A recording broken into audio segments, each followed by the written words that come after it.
유명 요가복 브랜드 안다르에서 직장 내 성추행 문제가 불거졌습니다.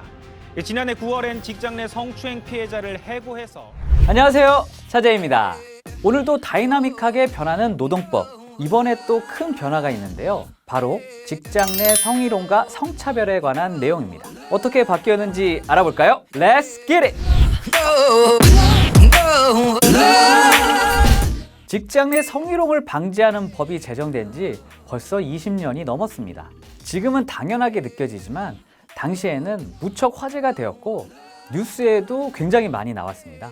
그렇게 시간이 흐르면서 성희롱이나 성차별에 대한 내용과 범위가 무척 명확해지고 또 확장되기도 했습니다. 지금까지 이 법에 의해서 가해자들이 처벌받고 그리고 사회적으로도 성희롱이나 혹은 성차별이 예방되는 효과가 있었는데요. 하지만 그에 반해 운영상 문제점도 있었습니다. 자, 어떤 문제가 있었을까요? 현재 성차별이나 성희롱 사건에 대해서 회사가 가해자에 대해 적절한 조치를 취하지 않으면 사업주가 처벌받게 되어 있는데요. 정작 피해자가 피해에 대한 손해보상이나 그 밖의 후속 조치를 받지 못할 경우에는 노동법에 피해자에 대한 구제 절차가 없었습니다. 만약에 피해자가 구제를 받으려면 엄청난 시간과 비용이 드는 민사소송을 제기해야 했었는데요. 아시겠지만 소송은 또 주장하는 자가 입증을 해야 되기 때문에 피해자의 부담은 엄청났었습니다. 이런 문제점이 있기 때문에 이번에 정부에서 법을 바꾸게 됩니다.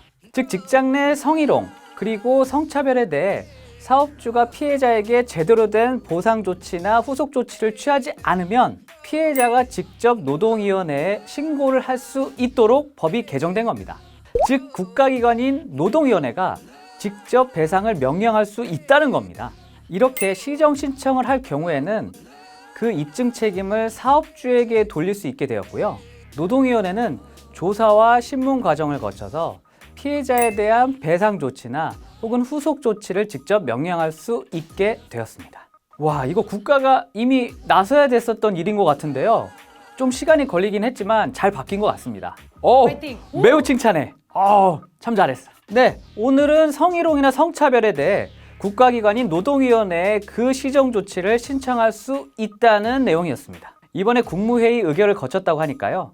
아마 시행은 내년 이맘때쯤 가능할 것 같습니다. 이번 법 개정을 통해 성희롱이나 성차별에 대한 보상을 좀 더 명확하게 할 수 있는 계기가 되었으면 좋겠네요. 차재! 오늘 영상은 여기까지고요.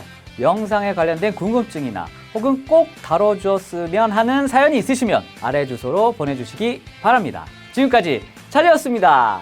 안녕.